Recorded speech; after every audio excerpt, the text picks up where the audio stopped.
one of the biggest things that you have to understand on the digestive system is surface area. So I want you to look at page 652, okay? On page 652, I want you to see, we're talking about villi here, okay? V-I-L-L-I. And it's just these large things that come up. And what are we trying to do? Even with the tongue, okay, if you were to look at the tongue under a microscope, you see all these different taste buds coming up, okay? When you get into the stomach, you see all these little, you see a smooth area, but then you see the stomach begin to make turns to have more surface area. When you get into the intestines, you see all these, you see all these little appendages come up. Okay, what are we trying to do? We're trying to increase surface area. So when we have, okay, let me see if I can give you a diagram here. Okay. Okay, I want to talk about something kind of interesting. Okay, so let's talk about in the intestines. Okay, so we're going to run. Actually, well, let me do even a little bit different diagram here. Let's show you this. Let's do this. Let's do this. Let's go. Okay, now, so in the intestines, okay, when we send something through the intestines, okay, then we've got this deal to where the more curves we have, the more surface area we have, which is more room for absorption, okay? So we'll talk later about large intestines, small intestines, but one of them specifically absorbs the nutrients that you have and absorbs the water. So the more area that you have to absorb, the better. Now, I want to talk to you about an interesting topic today, and that's gluten. Okay, you know, years ago, people came out. We started hearing a lot about gluten, and gluten is G-L-U-T-E-N. Okay, not glutton. Glutton means you just eat too much. But gluten. What is gluten? Okay, and all right. So the food that we eat. Okay, the food that we eat is kind of interesting. Let's take wheat. Okay, let's take wheat that's in bread. Okay. So we've got the wheat seed that's there. The colored area around the wheat seed actually has all of the vitamins and the nutrients are in that. So years ago, we had white rice and we have brown rice. So brown rice is the natural rice, okay? But for some reason in our country, okay, and it's primarily America that went to white rice, and I don't know the story behind this, but what we would do is we would take this rice before it's cooked, obviously, and we would just take it and we would run it through a little grinder, and we'd take off all the shell on the outside so the rice would be really tender. I don't know, you know, if you've eaten some rice and you're eating it and it's not real tender, and it's kind of, I don't know if crunchy is the word, but it's not real tender. We've gotten to where we expect rice to be this super soluble, soft, chewy rice. Well, what did we do? It's kind of interesting because the outside of that rice that was brown had all of the nutrients and all the vitamins that we need. So if the nutrients and the vitamins are on the outside, that's even true with corn. It's even true with corn. Wheat, you know, all these rice, okay? So the outside of the corn and the outside of the wheat that's colored is just a very thin layer. So we've got to eat quite a bit of that to get enough vitamins and nutrients from that.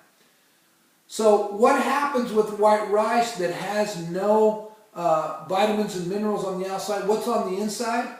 The inside is filler. And that filler is called gluten. Oh. Now, why do we need gluten? Why do we need gluten?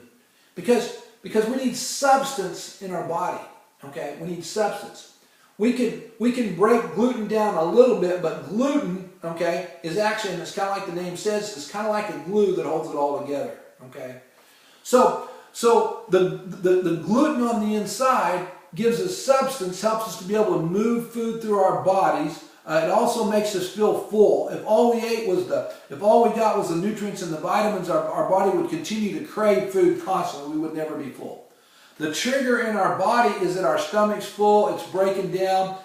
We need the gluten in there, okay, to not only feel full, but we also need the gluten in there to absorb the water to move on. We need the gluten in there to absorb the stomach acid in there, and as it begins to eat that up, it eats up a lot of the gluten, but leaves a lot of the gluten left. We pass on gluten. So what happens is, let's say when we get to the end of our in our intestines, okay, what happens is, back in the days of Christ, in the early years, when they had wheat seeds, wheat was little bitty. So let's think about this. So if we've got a wheat seed here, okay, it's really pretty small, okay, and there's and around the outside, I don't know if you can see that. Let's draw a bigger one here. Okay, so here's this wheat seed, and this dark part here, okay, and this is a wheat seed. There's a whole bunch of these in one wheat. The head of a branch of wheat, okay, has a whole bunch of these, okay. So around the outside here, that's the vitamins and the nutrients. Well, that's what breaks down. That's what we need. Well, a wheat seed used to be really small, okay. A wheat seed used to be really small. Well, it's not a bad thing, but in order to feed more people, we have been able to make hybrids of wheat and corn and other things that contain gluten on the inside. We have made them to where instead of making a little wheat seed, it makes a large wheat seed. Oh, okay. Because then we can produce more bushels of corn and more bushels of wheat to feed the world. Okay? A lot of the world can't grow things like we can in the farm belt of the United States. Farm belt of the United States feeds a large population of the world. It's amazing. So most of my relatives live in Indiana, and they're corn farmers, and so it's big. But the corn is incredible. The kernels of corn that they have are humongous, and they have these genetic ones. Well, that's great because we produce more bushels of corn, and there is a lot more vitamins and nutrients around the outside of the corn. Now, what happens sometimes when we boil it, okay, when we boil vegetables, and you've probably heard this, okay, but a lot of what we eat has no vitamins or nutrients because we boiled the outside of it, and that water that's colored on the inside has all the outside, that has the vitamins and nutrients inside of it. So we're really actually destroying a lot of the vitamins and nutrients that we would get naturally. We take a lot of artificial vitamins and nutrients. We'll talk about those a little bit in the nutrients and metabolism chapter next. But what happens is we've increased the size of these seeds. So what have we increased? The amount of gluten. Now, if you're drinking plenty of water, you're probably okay. But some people, what happens is, okay, the reason why some people have to be gluten-free is they get in there and they begin to fill up. And again, I want you to try to follow this. I know the diagram's not great, okay? But they begin to fill up these cavities in here that are ordinarily made for surface area. All of these big areas, okay, that make these big curves and go up and down, they begin to fill up. They get a little bit of gluten on them, and then pretty soon, over a period of time, they fill up with gluten. And it's possible to get to where your intestines, okay, literally are full of gluten, and things pass through, and you're not able to absorb even the water that you need. Okay? So that's why, when this whole gluten-free thing came out, we kind of thought, well, that's probably, that's psychosomatic. It's kind of in their head. How can that be? But now we're finding out that's really real. I worked with a guy. I was a high school principal, a science teacher, and I was teaching college in the evening, and now I teach college full time.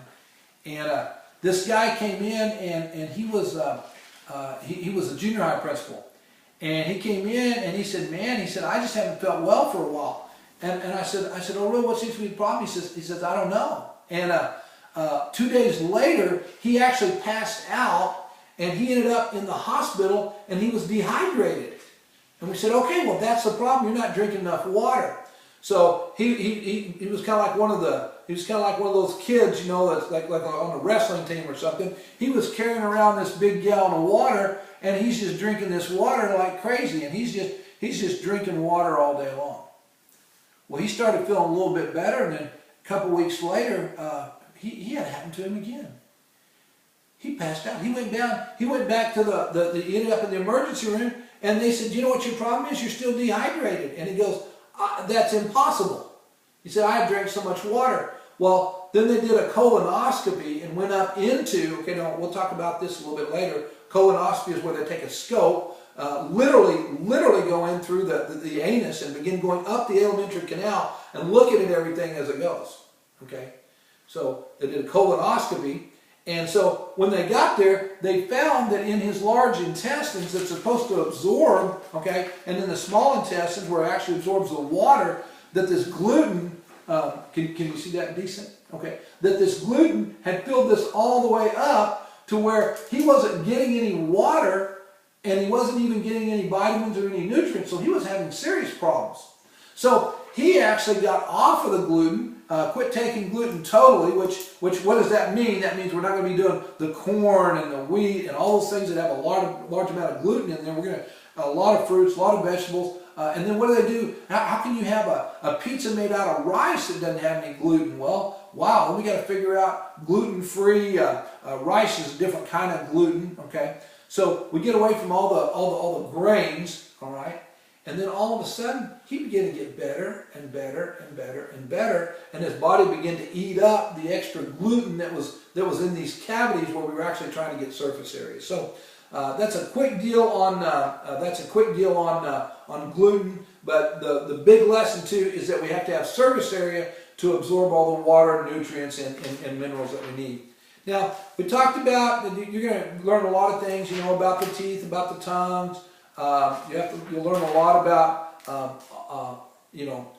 all kinds of things. I'm not going to talk about everything within the chapter. But I do want to skip over page 662, and I want to talk about the stomach real quick. Now, when we look at the stomach, okay, I want you to see where the duodenum is, okay? Now, the duodenum, all right, the duodenum is where we actually inject the bile. So, what do we have to do there?